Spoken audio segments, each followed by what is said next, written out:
we continue to receive very good news as far as Debbie is concerned. I'm sure you have all reported by this point that she's been downgraded to a tropical storm.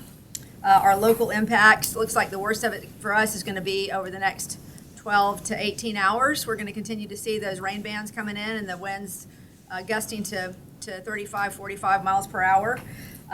We're continuing, obviously, to monitor the storm very closely, but want to remind everybody once again, I know it's common sense, but everybody convinces themselves they're the ones that can go out and drive in it and it's all good. But if there's a lot of water on the road, please just stay off the roads if you can. There's no reason to drive in it if you don't have to, because that can cause you some problems if you end up driving into deep water. So one beaches update for you. Jacksonville Beach just told us they are canceling their city council meeting for tonight, as is Neptune Beach.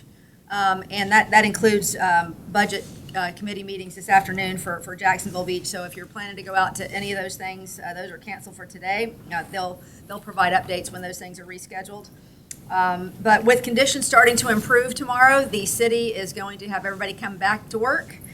We will be lifting the emergency order at some point tomorrow as well, unless we are very surprised by something that happens overnight. But we're also coordinating with our constitutional officers and our agency partners to communicate with their teams as far as all that is concerned. But again, we do continue to expect rain, and that rain will be heavy in periods between now and midnight and some overnight and into the early morning. So we're not done with this yet. The ground is saturated, and there may be some isolated, tornadoes. There may be some isolated issues, but all in all, we're moving in the right direction. It's going to be business as usual for the city tomorrow. That includes our trash pickup, which continued today and will continue tomorrow. The bulk of our calls to 630 City have been about trash pickup, and all that is going to happen normally, again, unless something really surprising happens, but that's the plan. We do still have 3 shelters open: the Legend Center, the Landmark Middle School, and La Villa School of the Arts. Those will probably stay open through sometime tomorrow. We haven't determined an exact time yet, but we'll let you know. We'll let you know on that.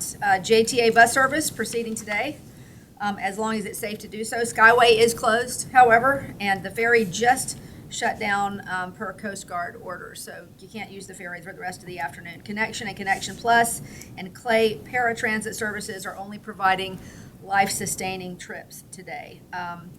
And the one other thing I wanted to tell you, just for your information, because I think this is great, you can always go to JAXSHERIFF.com/Debbie to get information, but we've had more than 20,000 new subscribers to JAXReady app since we started this storm. And it's a great place to go for constantly updated information on what's happening with closures and anything else. So it's great to see people availing themselves of that resource.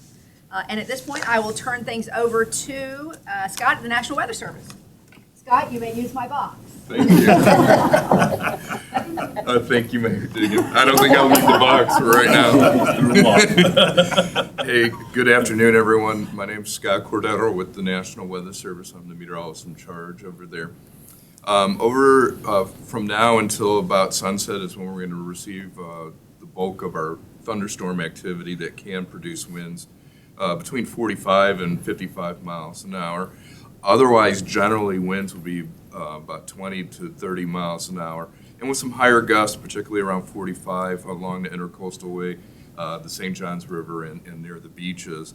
It looks like drier air is starting to work in across central Florida, and for Duval County in particular, as the moisture consolidates around Tropical Storm Debby as it makes its track from the Swanee Valley into southeast Georgia, moisture will be starting to consolidate around that particular area.